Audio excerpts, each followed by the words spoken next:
Welcome, ladies and gentlemen, to another episode of Storytime with BDD. I'm your host, BDD, aka Brooklyn Dad. And I should start off by saying howdy. And folks, today today's guest is a Stetson wearing. Let me just get this up on the screen here. He is a Stetson wearing, larger than life political commentator with a Texan drawl. He studied at the School of Hard Knocks, graduating with a degree in busting ass. And so it's no surprise that he is comfy with calling out Republicans on their bullshit. With a penchant for protecting the rights of Americans, he protests at rallies and he shouts out against hatred and ignorance on his Midas Touch podcasts. And I am proud to say that we have him here with us today. So, folks, please put your hands together with a warm welcome for my guest and my friend, political commentator and influencer, Texas Paul.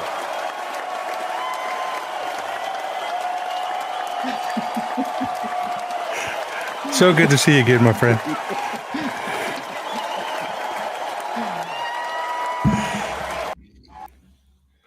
I'm sorry, I'm going to be pulling off of this every once in a while. I've had about 12 cups of coffee today. If I drink another cup of coffee, I swear I'm going to divide on the cellular level. I'm just buzzing, man.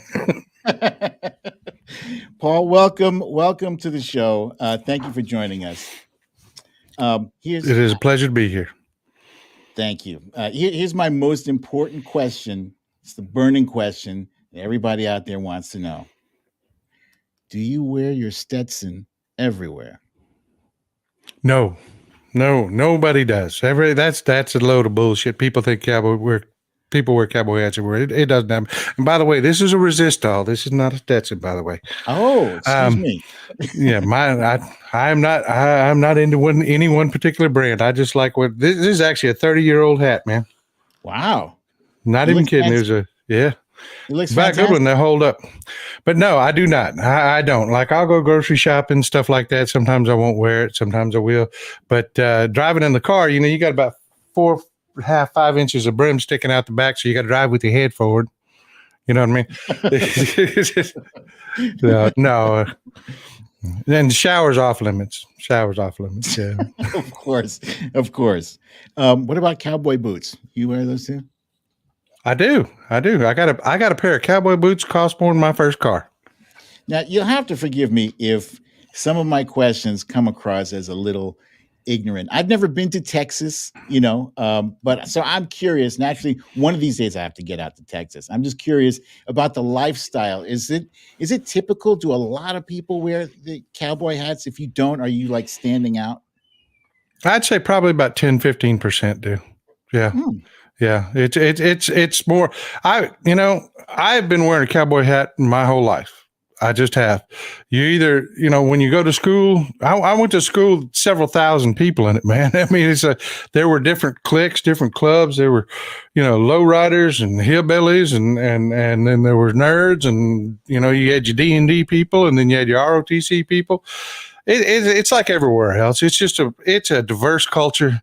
And I just ended up with I got along. I was in every group, actually. I get along with everybody, but I fell into the cowboy hats, and then, I moved out here to the country, and it fits. All right. Now, you recently just got back from, you were on a trip. You went, you and your wife, I think it was for her birthday or anniversary or both. Yeah. It was a good trip too. Well, let me tell you, I thought about you several times. I did. I really did, my friend.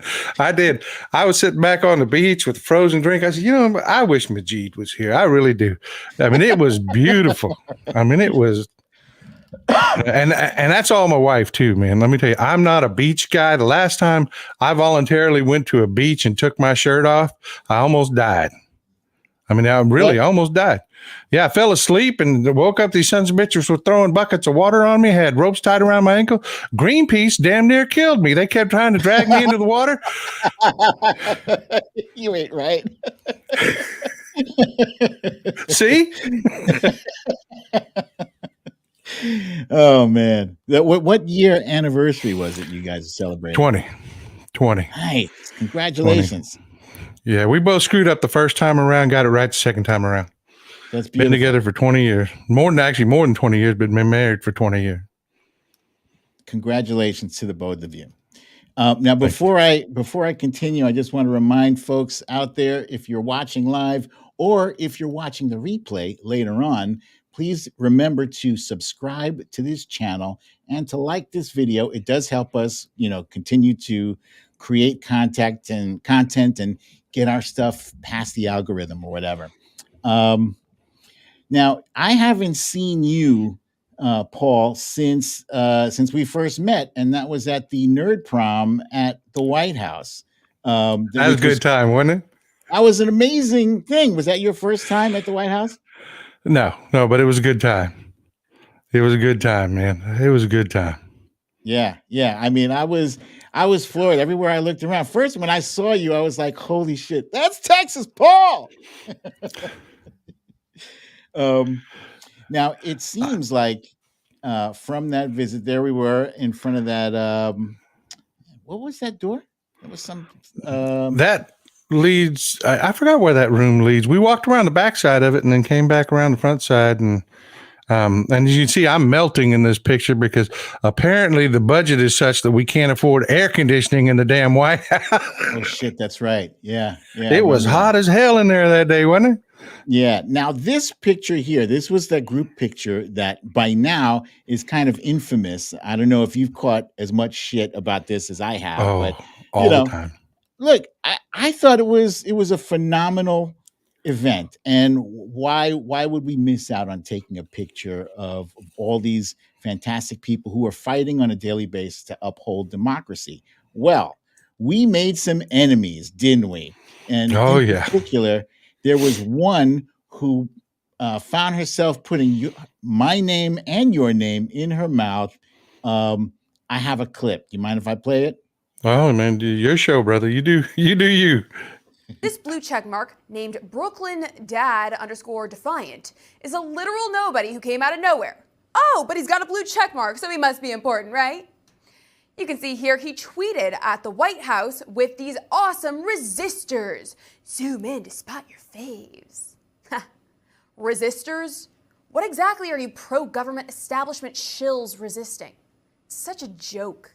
Anyway, this happened close to the same time Dylan and company took their little field trip to the White House, and they're clearly inviting groups of paid influencers to spread their garbage propaganda. Call me a crazy conspiracy theorist, but what sealed the deal for me was this one. My #1 fan, Texas Paulie, in the same photo as these Biden-loving commies. For those of you that don't know, Texas Paul is a contributor to far-left media group Midas Touch, who somehow has 676,000 followers.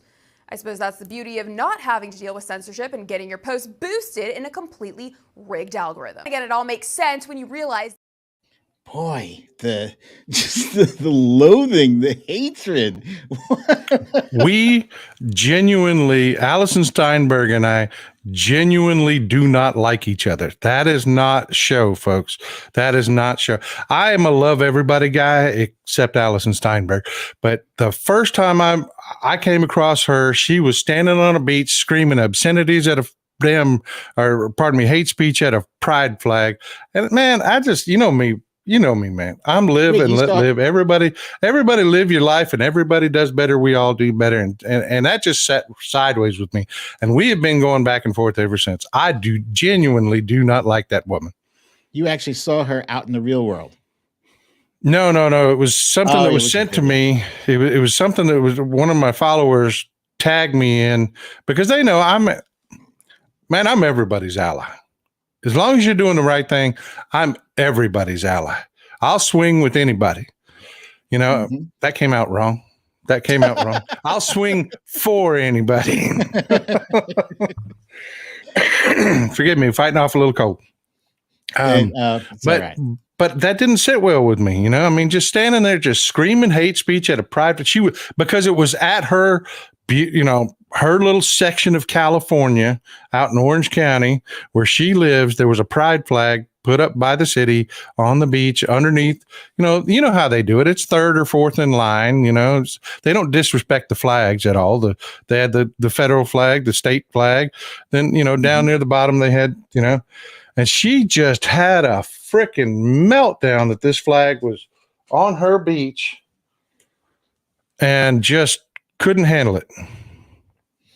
How many times have you guys gone back and forth at each other? Oh, 2 or 3, not that many, but I really do not like this woman. I really do not. I mean, Now, she's just. The funny thing is that she said that we were a bunch of nobodies, but I literally never heard of her before she decided to say my name out of her mouth. And wait, now, if I'm a nobody, why are you on OAN speaking my name out into the ether? What's that all about? Because we scared the shit out of them. Because we scared the shit out of them. That's why. Indeed. They're not used to real people like us speaking their mind, man. They're not. And that really scares the shit out of them.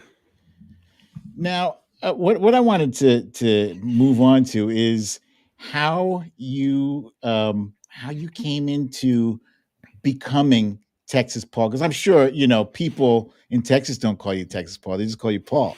Right?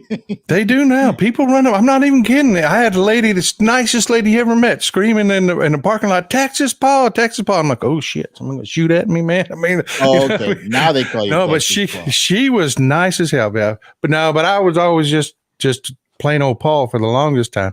I've always been in politics, man. And that led to that embarrassing situation with Ron Klain at the White House, by the way. I'm a huge fan of his. You were standing there when I did, just totally embarrassed myself in front of Ron Klain. Anyways, I'll tell that story another time. But yeah, I've been in politics forever. I follow guys like Ron Klain. Mm-hmm. I just wanted to be informed. And around here in Texas, you get a lot of bent shit, man. I mean, Fox Newsers, and they're everywhere. If you want real information, you got to get out there and you've got to find it. Mm-hmm. And that's the way it used to be anyways. And it was a totally different environment when I first got involved, because there was a lot of one-way insulting from the Republicans. They would just, they were belligerent. They were, they would call us all kinds of things, and nobody really fought back because we were very high-minded. We were all that, like Michelle Obama said, when they go low, we go high. Well, I've never gone high in my entire life. I jumped down in the ditch with them and started swinging, and they'd never heard anybody talk to them that way before. So suddenly I'm a sensation on TikTok, and people are loving it, and the righties' heads are exploding. So everybody's watching it. And I guess I should tell you how I ended up on TikTok in the first place. That was due to my granddaughter. God bless her. Like I said, I've always been in politics. I always talked about politics. Well, when she finally became a teenager, she didn't want to hear it anymore. So she's like, "Grandpa, give me your phone. Give me your phone." And she downloaded TikTok on it, set me up a login, said, "Okay, talk to these people." I'm not even kidding. That's how it really started. She's like, "Talk to these people. Tell them what you think." And she thought it. She freaked out. Is she liberal? Your granddaughter? She is. That one is. Yes, she is. She is. Wait, you have another one who's conservative. Oh, yeah. Yeah, I love her to death, but she is. Her daddy. I got a son that's very conservative. One of my sons is very conservative, and I love him, this, that, and the other, and he tries to keep that going generationally. But I'm getting to him. They watch old Papa's TikToks and stuff. So now, there's one video in particular that I came across, and I was wondering if this was the one that pushed you up into the stratosphere. This is when Greg Abbott was stopping trucks from Mexico crossing at the border, a stunt that you said was meant to drive up inflation and help in the midterms. And you were mad. You were mad. Can I play this clip? Oh yeah, man. Go ahead. I stand behind everything I ever say. Folks, you need to watch this video to the end, and you need to interact with it. You need to leave a comment. We need to boost this as much as possible. And this is your own warning. There's going to be cussing because I'm fucking mad as hell. I am telling you right now, Republicans are intentionally working to drive up inflation and intentionally working to cripple our supply chain. Right now, Governor Abbott here in the state of Texas is forcing the DPS, which is our version of the state troopers, to stop every single truck coming out of Mexico. Every single truck. And do a safety inspection on it. What they're doing is they're backing up shipping for dozens and dozens and dozens of miles. Normally, a Mexican driver will bring a truck over across the border. They'll drop it at a depot, and an American driver will pick it up and drive off. They usually do about 4 a day. They can't get one through. They can't get one fucking truck through. They're backed up for fucking miles. Why?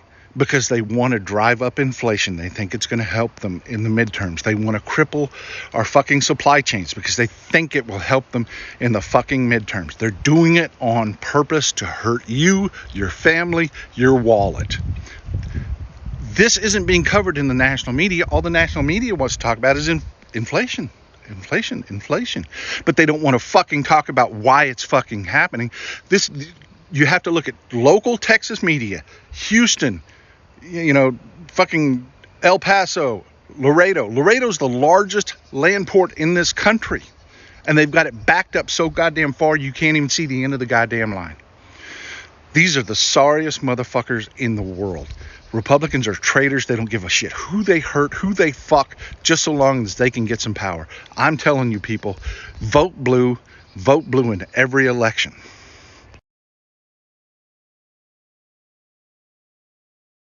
To this day, I stand by it 100% to this day, everything I said.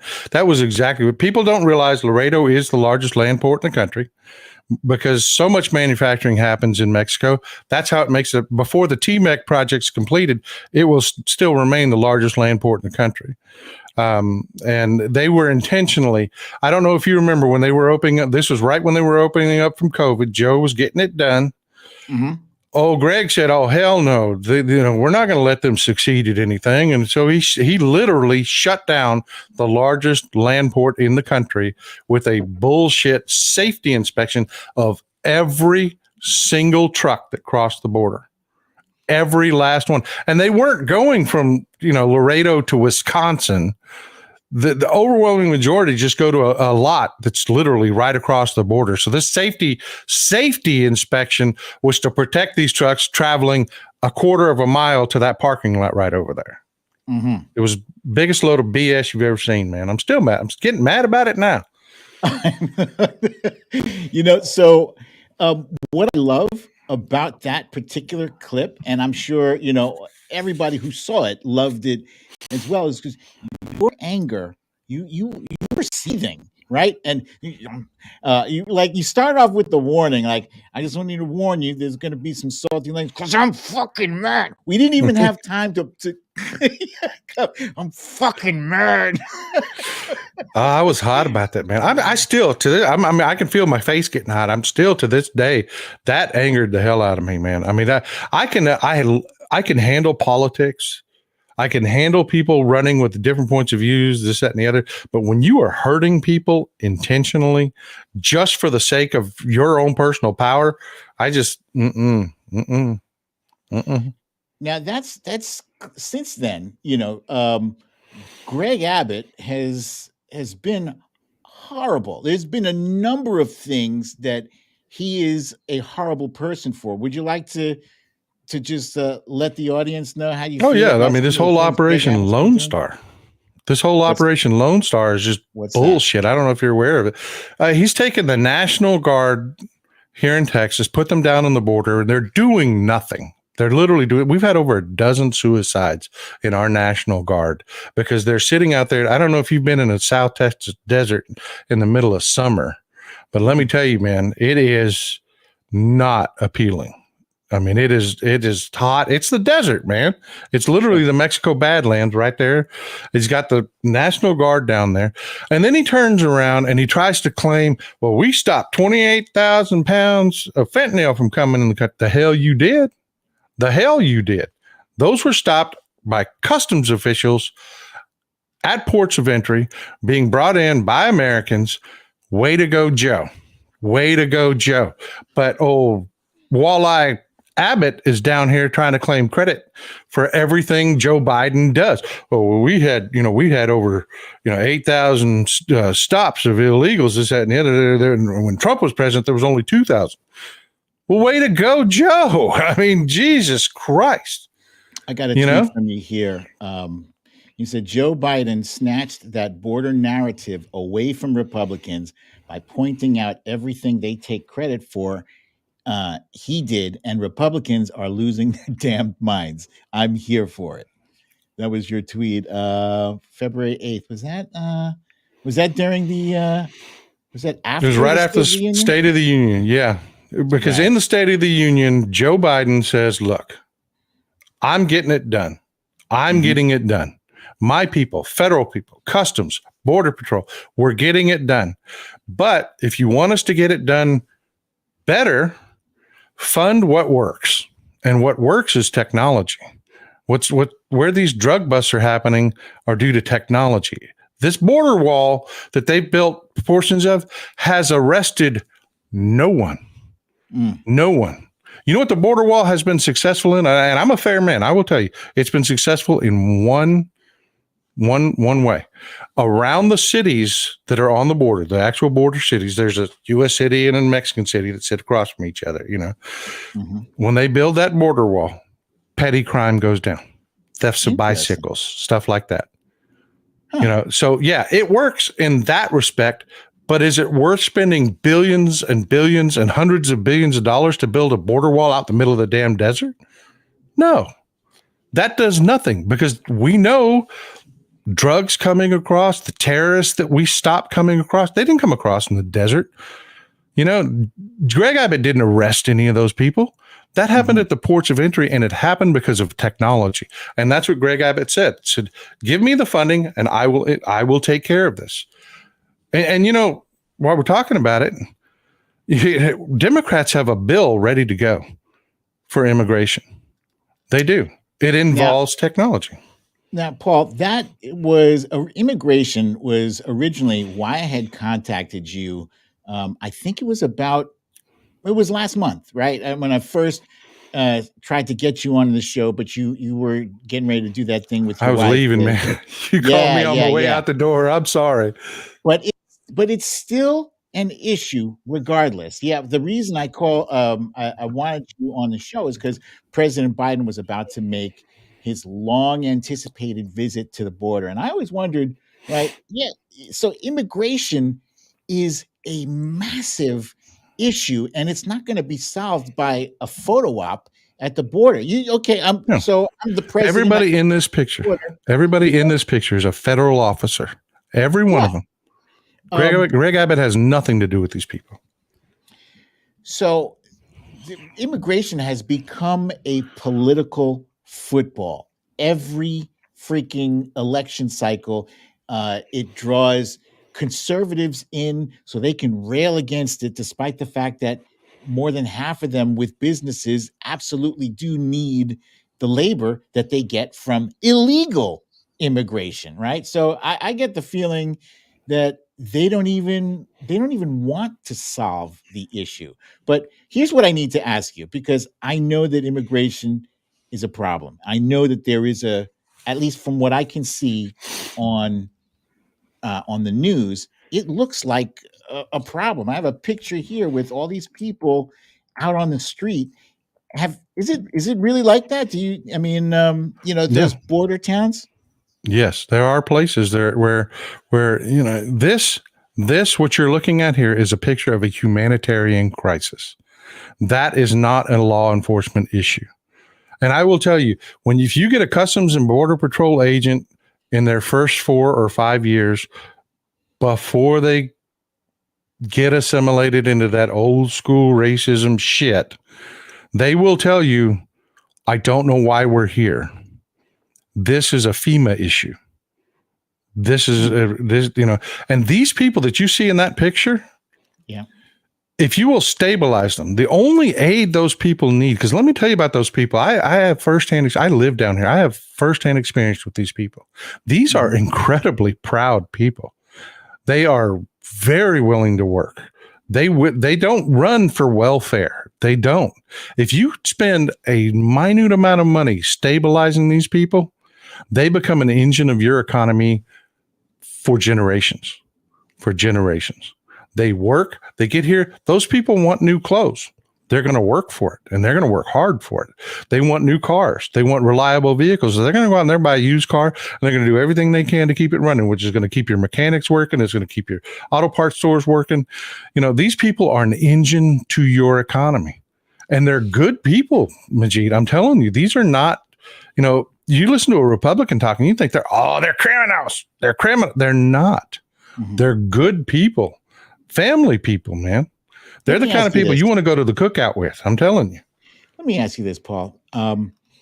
Do your neighbors, your people that you know around town, do they share the same feeling that you do, or have they been demonized beyond belief? No, I live in a very rural area of Texas, and they have a very perverted Fox News view of every issue. I will be completely honest with you. Now, if you get into the cities, decades back, I used to live in the city. There's a lot of people that understand that these are good people, that they're being taken advantage of. But you get out here to the sticks, and no, man, it's the most perverted views you've ever heard of in your life, man. Are you think, in your opinion, are we going to see a resolution to the immigration crisis in our lifetimes? Well, I'm telling you, it'll come sooner than that, because we're on a clock.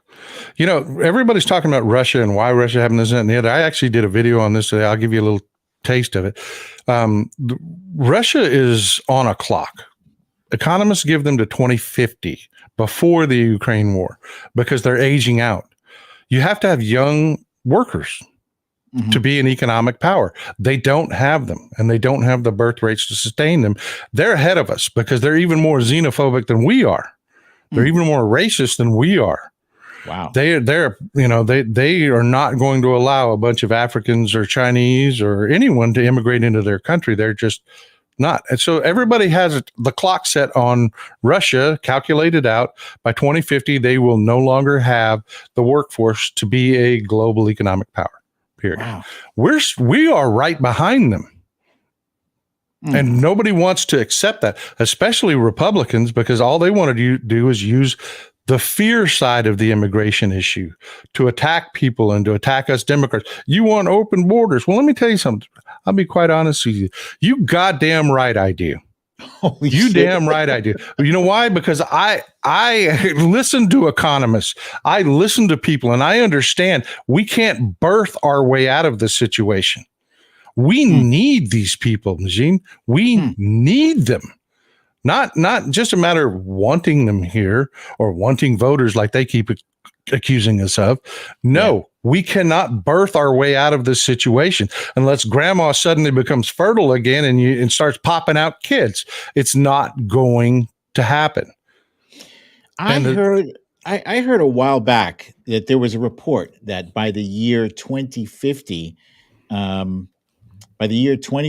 America was going to be was no longer going to be a white majority country, and that Latinos would be the majority national ethnicity, and that is part of where this whole white replacement theory that Tucker Carlson has been pushing, that's part of where he's drawing from, to stoke that fear. If he continues to stoke that fear, I don't see how, despite what you're saying, because you just taught me something new about that whole 2050 clock there. Despite that, I don't see how people are going to go from hating and fearing our brothers and sisters from the South, to all of a sudden, okay, we'll accept them because we need them to sustain our workforce. They're not. I don't see how we get there. They're not. What's going to happen is you and I are going to beat them so badly at the polls that we get to do the right thing. And those racist assholes are going to benefit from what we say, what we do. That's what's going to happen. I mean, there's no way around it. You are not going to get the hillbilly boys around here to understand what I am saying. They cannot understand that they cannot make enough babies to keep us a military power or an economic power in this world. It is just a matter of time. Unless that picture you had of those people in those pictures are young people. They're going to come here. They're going to bring their children. They're going to Americanize them like everybody else does when they come here. And they're going to start generation after generation after generation, with much higher birth rates. And yeah, we white people are going to be the minority.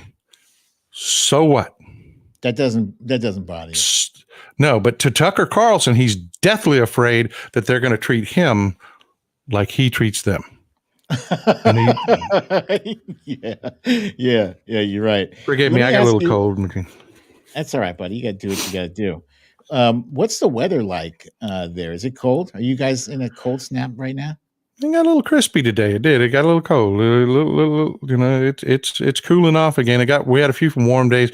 It's weird here in Texas. I mean, global warming really kind of hits us. The climate change really hits us because every year I do a special out at my pear tree. Yeah,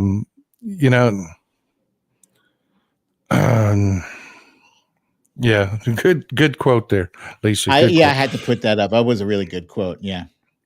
The reason I ask about the weather is because your governor, Governor Abbott, he's been focused on building that wall.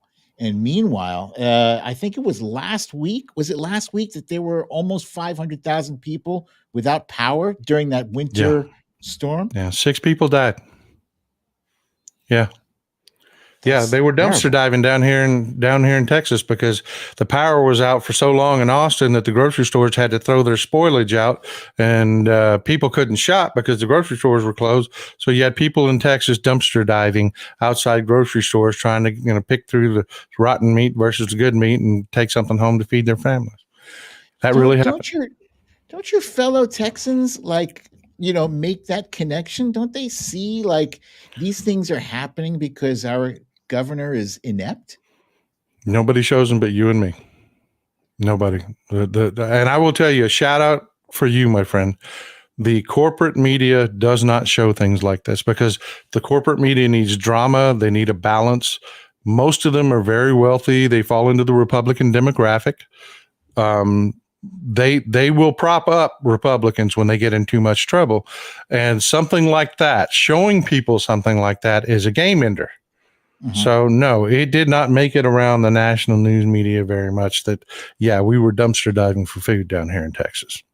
That was predominantly local. Yeah, I saw that on Twitter myself. It was very, very disturbing. Kind of reminded me of 2020, during the pandemic, Yeah. Disturbing. Yeah. It's heartbreaking, man. It gets me very upset to think about that. But yeah. It really is happening here, man, and I will tell you exactly why. This governor does not give a damn about doing his job. Republicans just do not govern. Mm-hmm. And this is an issue that happens once or twice a year. So they say, oh, well, that's the Republican way of looking at it. People will survive. Not everybody's going to survive, but hey, 99.9999% of them are going to survive, and we'll just not worry about it. Instead of slowly building up over time equipment that you don't use but once or twice a year to reopen roads, to reopen stores, and to be honest with you, we don't, forgive me, damn cold. We don't have really the budget to go out and buy a fleet of snowplows and machines to throw salt out and whatnot. We just don't. Spreaders. We don't have. Just out of Texas is a poorer state than you think it is. Yeah, I'm kind of surprised by that myself. I always thought of, there was like a stereotype about Texas. Everything is big and you have all the oil there. And so most people assume that it would be a very rich state, right? I mean, that's where a lot of our oil comes from, isn't it? No? No. No. Texas is like no place on earth, man. We live off of sales tax here, so there's a lot of people that call Texas their home, but they don't live here. They don't live here, and they're not buying shit here. Explain that thing to me, Paul, because earlier when we were talking and you brought up that the sales tax thing, and it was a head scratcher. You said your state relies primarily on sales tax? Yeah. We've got property tax and sales tax. Property tax pays for all the schools and whatnot. The vast majority of our income comes from sales tax here. And we don't have a state income tax. Wow. I would think that's a good thing, right? No? Not really, my friend. The state income tax is a tax on poor people. It is. What it allows people to do is like, take Elon Musk. Why do you think he moved here? Wasn't because we're a brain trust. He moved here because he could build his factory here, buy a little shack castle, call it his home, and then he doesn't pay California state income tax. No, that's the only reason he's here. He lives on a damn yacht in the Mediterranean. I mean, the guy doesn't live here, but he declares this his homestead, and he doesn't pay state income tax to anybody. Interesting. Now, I'm very curious about this because recently Republicans came up with this national. I don't know if you heard this while you were away, but there's a plan to institute a national 30% sales tax, which would like kind of supercharge what your state is doing right now, wouldn't it? Yeah, it's a disaster. Don't let that happen, people. Let me tell you why. Okay, my state this year will have an unexpected surplus of $33 billion that just fell out of the sky because we had inflation. So when they did all the accounting last year for how much we're going to take in from sales tax, which is the way you have to do it when you have sales taxes, projected where the economy is going and how much you think you'll bring in tax revenues. Well, we had inflation. And because of the inflation, that meant we brought in a little bit more money than we thought we were going to the tune of $33 billion. Mm-hmm. Folks, that is real. You put an incentive on the government when you operate off a sales tax. One, you're hitting middle and poor people. That's where your tax is coming from, not wealthy people. Wealthy people can travel to dodge your sales tax when they buy expensive stuff. And so, Mitt Romney's got a garage full of cars. I guarantee you, he didn't buy them in Texas because there's this tax on them. It's just you're giving the government an incentive for inflation. Wow. Because the more inflation you have, the more revenue they have. And anytime that they want more revenue, all they have to do is enact policies that boost inflation, and you get screwed. They get more revenue, but you get screwed.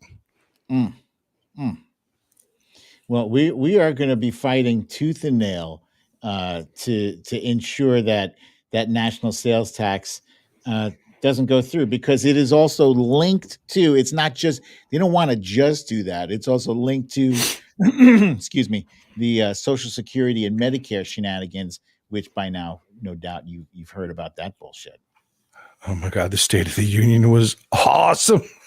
It was Wasn't awesome. It though? Joe sure did hand them their asses though. Yeah, he did. Yeah, he did. What was it was beautiful. What was your favorite moment of the State of the Union? Oh my God, the rope-a-dope, man. The rope-a-dope. I loved several wonky parts of it that a lot of people missed, like the whole border thing, where Joe Biden literally just snatched the border issue from him.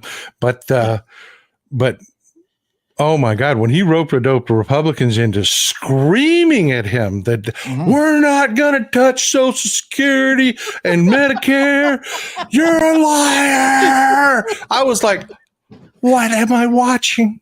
Oh my God. Honey, come watch this. Watch this. I mean, it was amazing.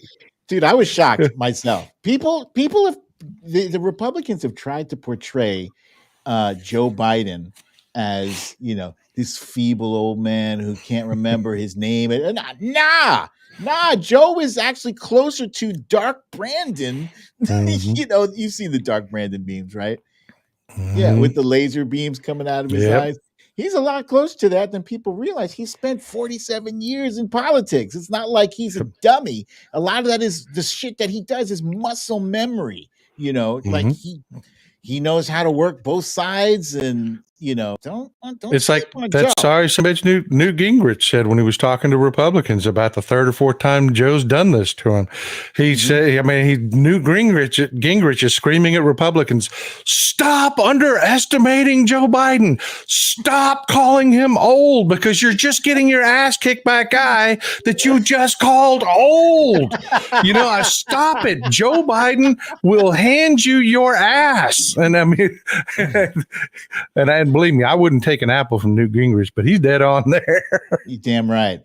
I don't know if you noticed in the very beginning how Joe was like buttering Kevin McCarthy up. He just kind of like that was even this was one of those wonky things that very few people were paying attention to, but he did definitely butter him up in his opening remarks there. Like he's old school and he knows what the hell he's doing. Yeah, he does. And he knows, man, politics is politics. Republicans have to run against him. It's not personal. Used to not be personal. You know, it was just them fighting for theirs. And but when the doors shut, we were all Americans and we did. But that shit's out the window, man. These Republicans are not that way anymore. Yeah. That woman right there is not a patriotic American. She is not. No. She is out for herself. You know, I remember back in the day, you know, when people used to disagree without being disagreeable, you know, and this is that sort of thing. Like, it's not just the whole country was watching, like the whole world is watching this shit go on. And, you know, I could go on for days about Marjorie Taylor Greene and how she's the Jewish space laser woman, the one who questioned 9/11 as being an inside job and blah, blah, blah, blah, blah, you know, on and on and on for days and days. But she's now the face of the Republican Party. She is the Republican Party, not just the face. She is the whole body of the Republican Party. Do you remember the Obama speech when this shit first started? When the guy screamed, "You lie!" and he was all by himself, and even Republicans were like, "Oh, yeah. What did you do?" You know, because there used to be decorum. Yeah. You know, it's gone because Marge, the elevator flagellator, is the Republican Party. Kevin McCarthy thinks he's the Republican Party. He's not. Marge is. Marge is running the show. Kevin McCarthy is on a short leash with House Republicans, and Marjorie Taylor Greene is holding that leash, you know? But for those of you, if you're just joining in, I'm here with Texas Paul. We're having a great discussion. Please remember to subscribe to my channel and hit that like button if you enjoy this content so we can bring you a whole lot of more of this stuff. Now, let me ask you, I want to just jump back a little bit to your TikTok thing, right? And your videos just in general, they're great. What inspires them? Is it just you just have something to say, or is it because you see something in the news that happens to be trending and you want to say something? How do you choose what topics you speak on? Well, they've kind of morphed a little bit. They're not so much as angry as they used to be because the process is a little different. I used to catch a bunch of right-wing hate that were talking about issues. And then I would go dig into the issue, find real information, and just, you know, would just scream it all out. This is what's really going on.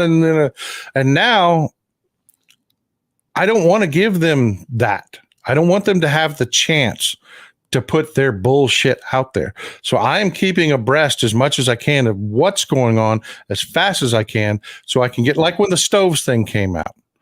You know, the stoves thing. It was idiot. It was idiocy. You had one guy that was part of the Consumer Protection Agency. One guy said that, you know, I don't know what we're going to do about this. I don't know if we're going to end up having to ban these or what we're going to do. It was just a contemporaneous speech. It was not our policy is, and he was not the guy to make policy, you know? Right. But here go Republicans screaming everywhere about they're going to come take your gas stoves. And I said immediately before it all blew up and went crazy, I was like, look, folks, I just built a house. Okay. I put as much technology as I can. My walls are spray foam. My house is an upside down beer cooler, dude. I mean, it is hyper efficient. Okay. But when you do that, they don't breathe. They don't breathe. Houses, and we're developing sick houses. I actually have an air exchanger to exchange outside fresh air into my home because they're so tight that they don't breathe. So internal pollution, like if you burn a candle, you know, you're in the 70s, well, your windows would let fresh air in even if they were closed. You know, that doesn't happen anymore, folks. So if you've got a gas stove that you're cooking for hours, you know, you're making that,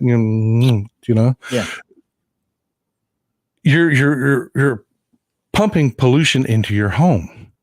So the federal government said, look, with the way we're building houses now, you either need to have a really well ventilated kitchen or think about replacing your gas stove with an induction stove. And that was it. That was the whole thing. That was the whole shooting match, folks. But what did the Republicans say? Oh, Ronnie Jackson who's moved here to frickin' Texas. Oh my God, that idiot moved to Texas.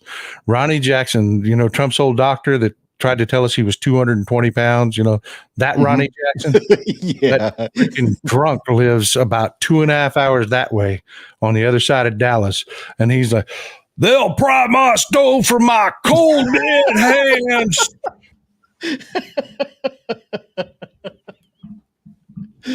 Oh my God. Look, guys, I don't know about you, but not only am I having fun with Texas Paul here, but I am learning a shit ton from him. I want to thank you for that. Let me ask you, so TikTok is primarily for the youngins, right? For the kids. It's very youth oriented. Do you feel like a sense of responsibility to educate our youth to current political issues? Is that part of your thing? I have grandchildren, and there's one thing I know about grandchildren. It's like trying to get them to eat vegetables. You can't really educate them as much as it's got to be something they want to know about, or they're not going to, they're not going to get into it. And I would tell you, school loans was a good one that opened that door for us old timers to get their ear a little bit, for them to pay attention and say, look, did you know that college used to be almost free? And then we had integration where, your friends of color that you go to school with, and you're not like a hater, like so-and-so's papa over there is, you want that person to go to college. Well, they said, no, we don't want them in our college. So next thing you know, we're charging a boatload for people to go to college. That happened under Reagan. People don't know that. People don't know that. It's just a fact. College used to be almost free. You could go to Harvard, Majid. And they would pay for most of it. I mean, you had to pay for housing and food and all that, but the professors were paid by the, and I'm tongue tied here, the alumni and the funds that were established would pay for most of everything. And you did not have to pay. You could take the brightest person and educate them. Yeah. And as soon as we had integration, crazy ass racist old papa was like, no, we've got to keep them out. And how do we keep them out? Charge. Make it too expensive to go. Yeah. Is that why the prices were jacked up so high? Absolutely. God damn. That is absolutely. It is economic segregation. That is what it is. Paul, what's your position on guns and gun control? I know, Texas is all about the guns, and there's nothing wrong with, in my opinion, nothing wrong with owning a gun. But what's your take on guns and gun control. Hit what you shoot at, man. That's gun. No, I'm just kidding. I'm just kidding. I'm just kidding. Now, look, I've grown up with. I'll tell you a little secret, Brigitte. I'm almost deaf. I am. I'm almost deaf, and I'm almost deaf. I mean, I literally have profound hearing loss, and I have it because I don't know if my hearing is laying here. Literally, I'd prove it. I'd hold my hearing aids up, but you just got to trust me on this. I have profound hearing loss. It came from shooting. So yeah, I grew up with guns. I shot competitively. I mean, sporting clays, skeet, trap, things like that. Guns for us were for fun. And that was it. My generation was the first generation that went to my high school where there was a law that you couldn't bring your gun to school. When my brother went to the same high school I did, his guns were in a gun rack in the back of his pickup because they might go hunting later after school. Nobody shot anybody. Nobody. Wow. It's changed because the narrative around guns have changed. We never used to have Second Amendment solutions. In fact, it used to be if you solved a conflict with anything other than these, you were a lowlife, man. It was the scum that had knives, and it was shit like that. It was trash that fought with anything but these. Now you got every chicken shit hillbilly out there with a freaking AR-15 because some fictional fucking army, pardon my language for cussing on your show, is going to somehow come into his house when nobody wants to be around this sumbitch in the first place. I'm glad to see there's some resurgence of there's some sporting going on out there. You'll see them on TikTok every once in a while. They use a revolver, they'll use a lever action rifle and a shotgun, and they'll see how fast they can run through targets. That kind of thing. That's what guns are for. They're not for people. They're not for people. And you're not a cop. You have no training. You're not going to handle a crisis situation well. It's for self-defense in your home, and the best self-defense in the home is a 12-gauge shotgun with buckshot. It is, Why? Why? Because it stops. If I have a bad guy in my house and I've got one of my AK-47s, I like AKs. ARs suck. Eugene Stoner was a fucking moron. If you don't know who Eugene Stoner is, look it up. But if I'm firing an AK from this room, any direction I fire in front of me, that bullet will travel out the other side of my house. Mm-hmm. And I'm on a corner of my house. It will go out through my home. If I fire a 12 gauge in my home, it will stop in the hallway.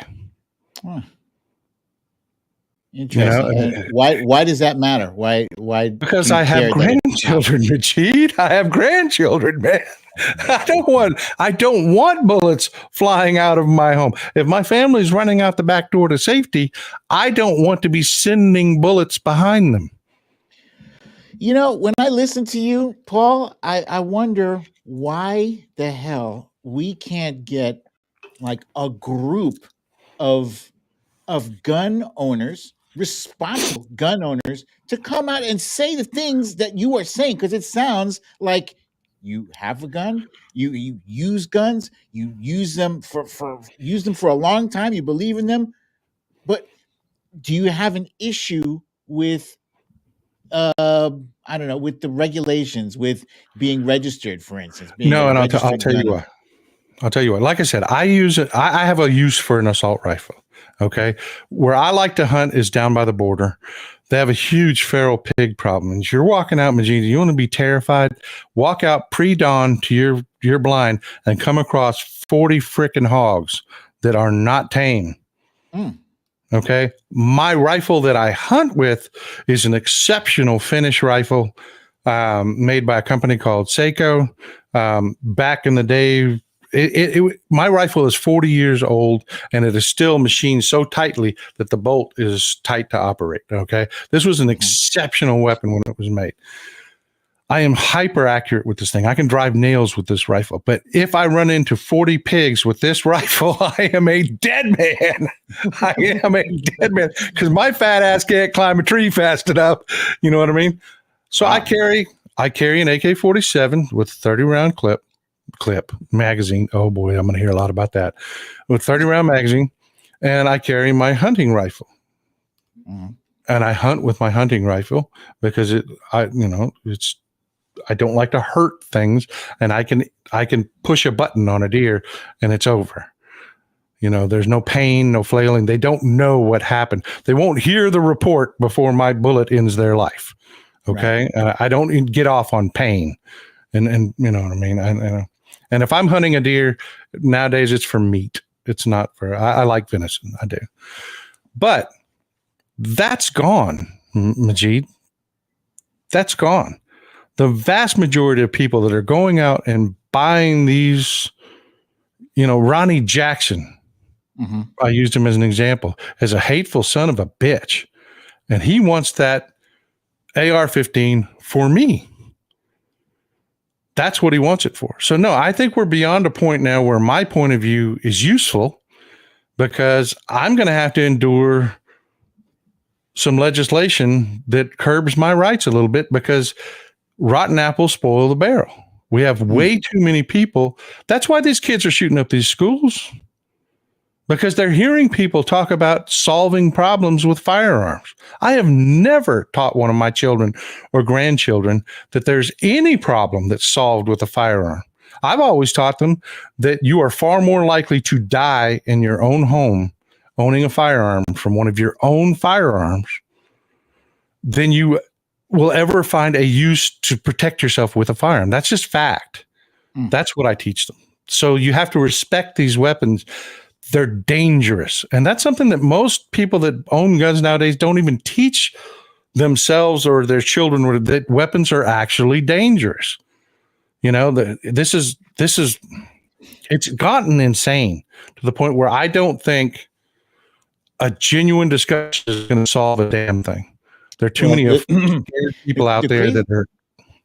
The crazy thing is that there are a majority of Americans who are in favor of gun control, and that includes gun users like yourself. So it's really the ones that are holding it up are the people in Congress right now, they answer to the NRA, and I don't know why the NRA is so goddamn powerful. I mean, but they are. Well, when you have nothing to offer, man, what do the Republicans have to offer? Nothing. Not a damn thing. So fear. That's the only thing that they have left is fear. And if you go to, Hillbilly Boy, I can walk into an NRA rally and you will not believe the stupidest shit you see and hear there. I mean, just stupid. I saw a guy selling guns based on a video of somebody standing on an ATM. And this video shows a guy walk up behind him and pretend to crack him in the back of the head with a bat. And he falls to the ground, reaches and pulls his hidden holster out and shoots the guy to save himself. And inside, I'm screaming, that guy is dead. He ain't pulling a weapon. I hit you with a baseball bat unprotected on your beam. You're a dead man. You're not going to fall to the ground and, oh, I got you. That's not going to, it's this fiction, this constant fiction that surrounds these weapons that somebody, and I hate to say it, my friend, but it's reality. Someone that looks like you is going to magically appear down here with the intent to go into one of these people's homes and, defile their daughters and steal their valuables. And, that is the shit that they tell each other. Instead of telling each other the truth, which is that's the rarest of freaking unicorns as far as crime goes. Home invasions are very rare, because even before this gun culture went crazy, a lot of people had guns. Home invasions are dangerous. But that's it, man, is that they needed people to ignore the fact that they do nothing for them to serve them, so they needed them scared. Mm-hmm. So now we have a terrified population with weapons-grade munitions, and we're paying for it. We're paying for it. It's a damn shame. with more people like you, Paul, I feel like I feel optimistic that you and me both maybe we'll be able to just keep marching forward and eventually change enough hearts and minds to make a difference. You are the man, dude. You are the man. You are well loved, well respected. Let me throw something out there, if you don't mind. Just it'll take 30 seconds. When he talks about hitting the subscribe button, folks, I'm an old dude. I spent a long time on YouTube not touching that subscribe button because I thought it was like a magazine subscription or something like that. You know what I mean? It costs you nothing. It doesn't track you down. It will not invade your phone. All it means is that when you come here, if you like what Majid said, and I know you do, everybody loves this guy. All it means is that you're going to get a little notification up on the bell at the top that says, hey, Majid's got a new video out. And you're going to be able to click on it. It'll take you right to it. How convenient is that, folks? That's all subscribing is. And while we're on the subject here, Paul has some great content himself. It's not just on Twitter. He is on Twitter, and this is his Twitter. This is his Twitter right here. It's at PaulTX890. And literally everything he has is that. Right? He's on the Instagram. Wait, are you on Post yet? Yeah, I'm on Post. How about Spout? I'm not on Mastodon. I haven't done Mastodon yet, but I'm on Post. You could skip Mastodon. I'm sorry. For those, don't skip Mastodon. Go everywhere because Elon is fucking things up. Yeah, nobody knows. I will say Spoutable is actually kind of nice. If you're not there, go there. Go check it out at the very least. Check it out. I'll check it out. Clean. Link.tr/EE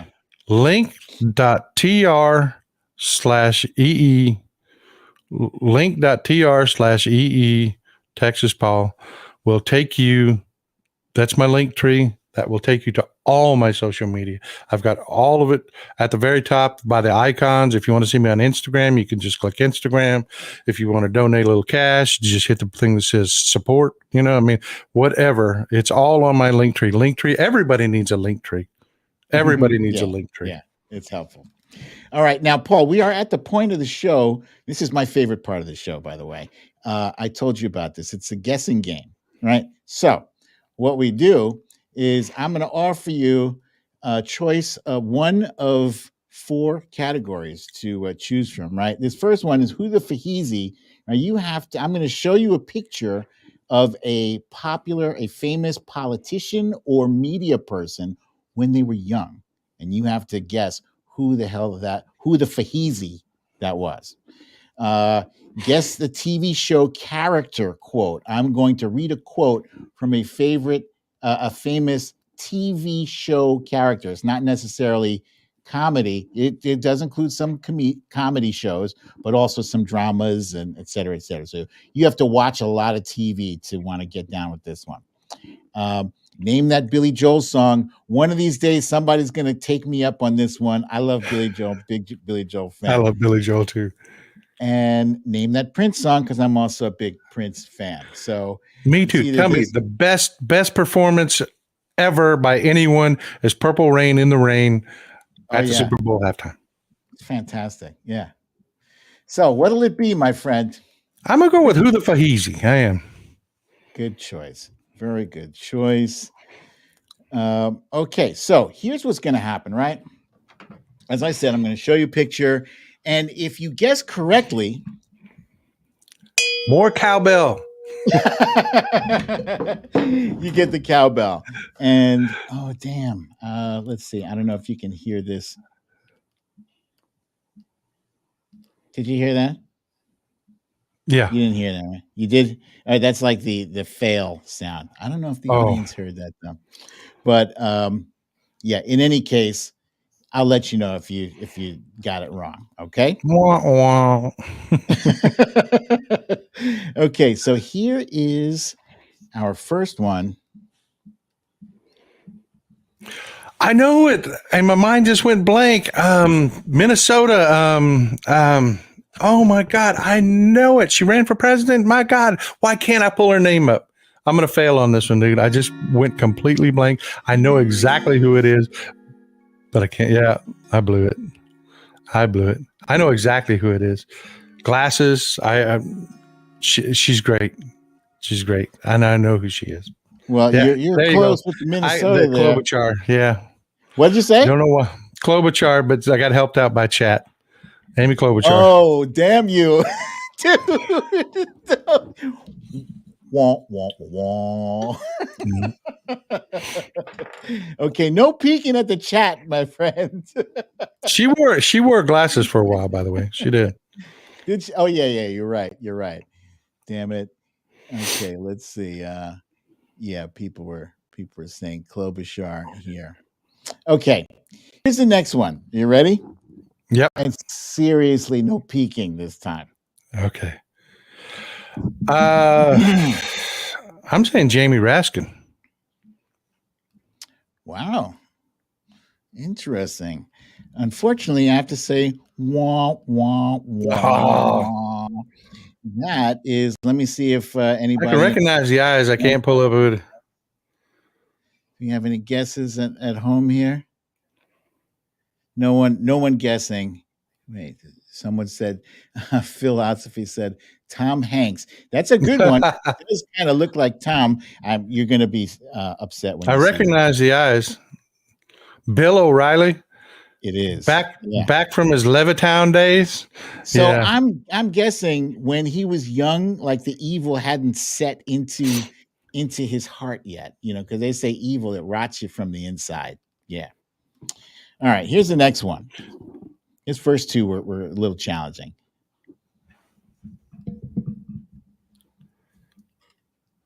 Oh man, that face is so familiar. It sure is. That face is so familiar. Oh. I'm going with Elizabeth Warren.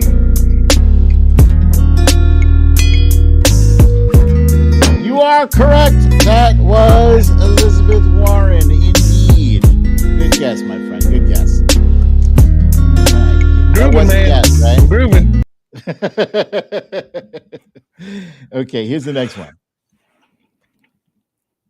Oh, that's California. One of my favorite guys, man. What the hell is wrong with my brain? Oh my God. I can tell you his district. Just got pulled off his committees. What the hell is wrong with my brain, man? It's just locking up. I love this guy. I know exactly who this is. Do you know his first name? Eric Swalwell. It came to me. Yeah, I knew it. I totally recognize the face. He looks exactly the same, pretty much. He does. Yeah.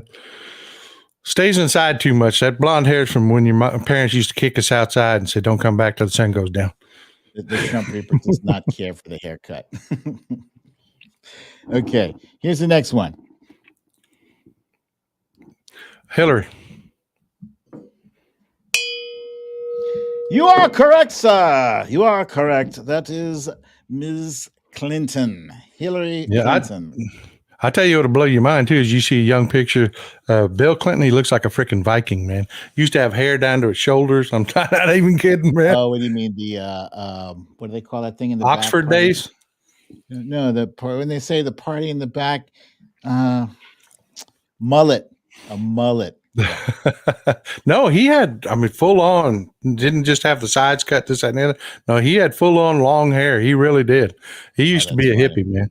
I tell you a story about Bill O'Reilly, too. He likes to talk about being from Levittown, this, that, and the other. I grew up in a white working class town, Levittown. Let me tell you something. Levittown was segregated. Yeah, he didn't grow up in, all he's telling you, Levittown was a government-funded city that was put up. And that's another thing. He's anti-government as hell, but brags about being from Levittown. Levittown was one of the cities that was built after World War II when they came back and they financed a bunch of homes for veterans, this, that, and the other. We talk about redlining and all the things that went on and institutional racism that they don't want you to know about. Papa doesn't want you to know that he was one of the people standing at the door screaming when they were trying to integrate the schools. So he's trying to keep the grandkids from learning CRT and what Papa did. Yeah, same situation in Levittown. It was set up to keep keep them whites only towns. Terrible. All right, let's motor through the rest of these, and then we'll be finished with this game here. Oh, that is Jimmy Carter, man. Back when he was jumping in nuclear reactors. You are correct. That's a good one. That is very good. He looks very different, but you can still see the kindness in his eyes there. Absolutely. Smart man. He's a nuclear engineer, by the way. Who is this fella? That is a hard one. That looks like a young Joe Biden, I swear to God, but no, definitely not. I don't know. You got me on that one. You stumped me. That makes sense why I don't recognize him. I don't even think Mike about that. Huckabee. Wah, wah. And now that you say it, I see the ugliness in the face that I see on Sarah Huckabee Sanders. Yeah. Okay, who is this one here? I'm telling you, very different hair now. I am guessing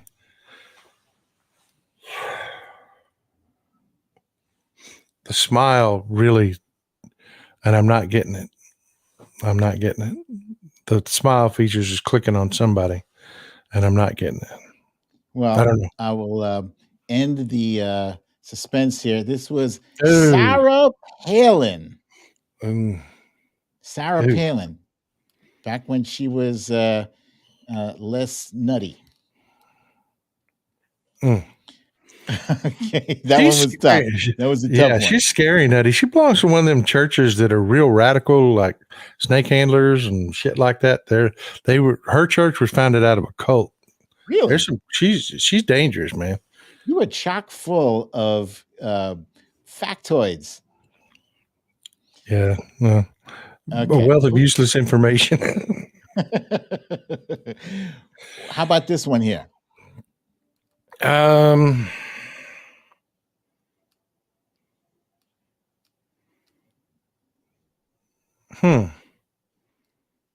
eyes are throwing me. I'll give you I want to say Tim Scott, but I don't know. I believe this one is from your own state. Really? Mm-hmm. And Bonnie Bon. You got me, man. I'm failing. Oh, is it really? Yeah. Is it really? It is. Man, indeed. I tell you what, I do not see Julian Castro. There you go. All right, my friend. I'm sorry that that I couldn't end that one on a win for you, but that's okay. You got 50-50. It wasn't bad. Here's the very last thing on the show here. There's no wrong answers to this. This is called My Favorite Things. And it's basically your favorite things. This is a rapid fire. Either you like it or you don't like it. It's on you. Let's do it. Favorite TV show based in Texas? Dallas. I would have guessed the same thing too. Favorite Texas sports team? Houston Texans. My heart's with the Texans. My head's with the Cowboys. Interesting. The Houston Texans, the football team. Yep. Okay. You can actually see some of my paraphernalia up there, right there. Okay. All right. Favorite Texas city? Austin. The old Austin. The new Austin is really changing, but the old Austin used to be really groovy, man. It was a great. I definitely want to visit Austin. Some of my favorite musicians are from Austin. Yeah, it was a great town, man. It used to be Keep Austin Weird. There were bumper stickers as far as you could see. There's people that live there. Just Keep Austin Weird. There's a town. There's a hole in the side of a hill pool called Deep Eddy, man, where everybody just go. Literally, it's a spring in the ground, and everybody goes swimming at it. It's a really cool town, man. It really is a cool town. Austin, definitely, that's on my bucket list. Favorite superhero? Deadpool. Oh, good one. He's funny. He's very funny. Favorite TV sitcom? I'm unplugged now. I stream everything, so I'm going to go right now with. Wow, that's tough because I really am a Star Trek nut. I like the Star Trek Brave New Worlds is great. But I'd have to say my wife and I watched 1923. Is that a sitcom? Probably that. Comedy? It's sort of a sitcom. You get it's like 10 or so shows and then they go to another. Yeah. 1923. Yeah, it's a rip on Yellowstone. Oh, okay. All right. It's the prequel to Yellowstone. Favorite fast food? It's going to be hamburgers. We got a joint here called Whataburger that if you've never had a Whataburger, you just don't know. I mean, it's the proportions are just right. They take a quarter pound of patty, but they make it really thin. And the burger itself is almost as big as my head, but it's got a lot more lettuce. It's really good. Okay. Tacos is not fast food, my friend. Somebody put tacos up there in the comment. Tacos is not fast food, my friend. Tacos is a way of life. Oh, he said fast food. Favorite supermarket to shop in? For the longest, it was HEB, but I don't have one here now because I moved out to the sticks. So I'm going to say probably Super One. Y'all won't know what that is. It's Super One. We have some folks here from Texas. They'll from Houston specifically. They might know that. Favorite kind of music? I'm really, really, you wouldn't believe it, but I love all kinds of music, and it's really hard for me to pick any particular one type of music that I like, because for me, it's what the artist does with it. It's like I still will go back and watch Freddie Mercury, man. I don't know if you've ever seen the Queen? tracks where they separate out the vocal tracks for Freddie Mercury and Queen. And it's just Freddie Mercury's voice by itself. It's amazing. And then, Prince at I can't pick one. I really can't. I love all music. I really do. From classical to, I got to bail out on that one. I can't pick a favorite there. Okay. I love all music. Favorite Twitter account? Oh, you, man. Aside from me. Aside from you, Jeff Tiedrich. He was one of the first ones I found. Yeah. He was one of the first ones I found when I started on Twitter, and he's still rocking it today, man. Yeah. Whiskey or beer? Whiskey. Tullamore to be specific. What's that? Tullamore. My mother's Irish. My dad's German. Me and my mother, after my dad passed, used to sit and sip Tullamore. Oh, it's very smooth Irish whiskey, better than Jameson. Barbecued chicken or fried chicken? Fried chicken. Fried chicken. Okay. When you're driving, AC or window down? AC. I've made my bones and can afford cars with climate control. Damn it, I keep the windows up. Mayonnaise or mustard on a turkey sandwich? Mustard. Actually, I'll put both, but I like the mustard better. Just so you know, that is the correct answer. I know I said there's no wrong answers. That is the correct answer. If you could live anywhere in the world, where would that be? I would have told you Texas, hands down, because we're such it's an amazing state. There's everything here from forest. I live in a forest, middle of a forest, man. 70-foot trees all around me. Yeah, the desert, mountains, everything. The plains come down over Dallas. I mean, you can see everything in Texas.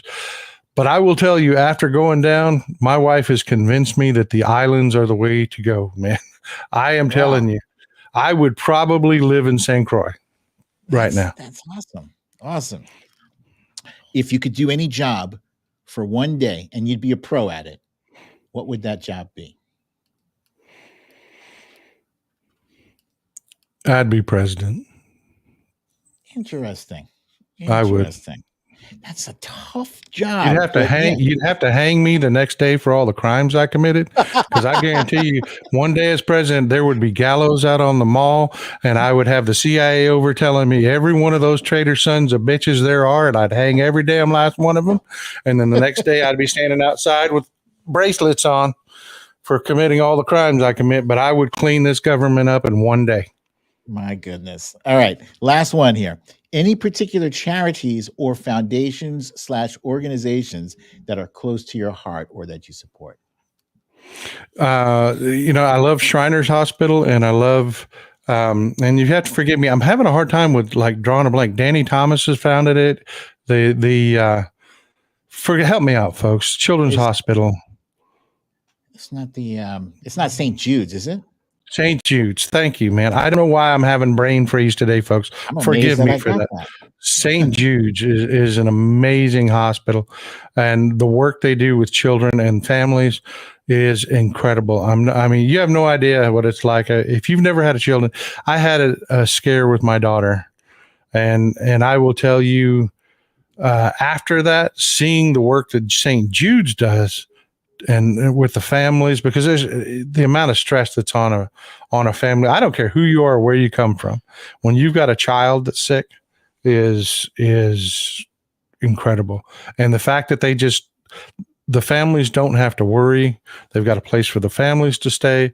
They take care of the children. You don't have a huge bill when you get done. St. Jude's does God's work. I'm telling you. Paul, thank you so much for joining me for another episode of Storytime with BDD. This has been an amazing episode. I feel like I learned a ton. I know you guys did too, because come on, there's a lot of stuff Paul he's got more. You got more. You probably forgot more than I know. I'm a wealth of useless information. I wouldn't say useless. I have missed you, my friend. I have really missed you. We have got to get together. We do. That was a great time we had up in DC, man. We really have to. We have to do it. We have to do it. Should I tell them the story about the backpack that almost got me uninvited from ever coming back to the White House? Yeah, sure. Wait, before you do, guys, this is Paul's Twitter account and every other account right there. Paul TX 890. Go. So you've seen the picture that Majid pulled up of everybody else that was in the group, right? And me and Majid are walking around. I'm a big old hillbilly boy, and then you got Majid over there, and we're who is not like the others, you know? So every room we walk in, I walk in, and the guys are like, and then Majid would walk in there like, do we need security? So about the third time that happens, I turn around and I told Majid, just look, man, I've got a camouflage backpack full of dirty clothes in my car. I can be back in 10 minutes. That son of a bitch comes sailing in the room. You get up and run. The guide heard that and he's like, don't do that. They shoot people. Don't do that. So ever since then, I haven't gotten the invitations back to the White House. So I'm sure that they're not holding that against you, buddy. I'm sure. But listen, Paul, just hang tight. I'm going to sign off here. I'll see you on the other side. Thank you again, my friend. And ladies and gentlemen, thank you for joining me for this really great episode of Storytime with BDD. I'm your host, BDD, aka Brooklyn Dad. And just a little tidbit here for the next show, we'll be bringing a man by the name of Gary Peterson. You may have seen his artwork around Twitter. These bizarre paintings of Trump, but the face really doesn't look like Trump, that guy. So we're going to find out what's the deal with those paintings, if he's as diehard a fan as he appears to be, or is it all just a parody? Stay tuned. And if you have not yet gotten your shot, what are you waiting for? Get that shot. Keep yourself and your family safe. Wear your mask. Keep your social distance 6 feet or better. And I look forward to seeing you guys here for the next show. Same time, same place. I love you all. Peace.